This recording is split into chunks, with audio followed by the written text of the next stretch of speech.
Remembering Lila's promise. When I was a kid, my imaginary friend, Lila, was my constant companion. She had shiny black hair, a mischievous smile, and a knack for making me laugh even on my loneliest days. I always assumed she was just a product of my overactive imagination, until I saw her reflection wave back at me from the mirror last night. It was just a fleeting moment, but it felt like a cold gust of wind had swept through my soul.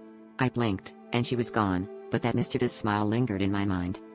As the night stretched on, I couldn't shake off the feeling that Lila had never really left. Memories of our secret games and whispered conversations flooded back with an intensity that made my skin prickle. I turned the apartment upside down, searching for any rational explanation. But the more I searched, the more the apartment seemed to warp around me, as if Lila was playing one last game of hide and seek. The shadows seemed to stretch and twist, forming shapes that looked eerily familiar.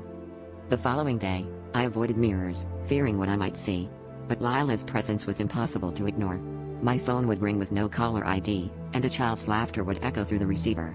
At night, the television would switch on by itself, static hissing like a whisper from the past.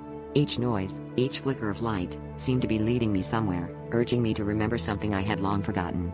I realized Lila wasn't just a figment of my imagination, she was a tether to a part of my past I had buried deep. In a final act of desperation, I confronted the mirror, demanding answers. My reflection stared back, unchanged. But then, slowly, Lila's face emerged beside mine, her eyes filled with a sorrow I couldn't comprehend. "You promised you'd never forget," she mouthed silently, tears streaming down her cheeks.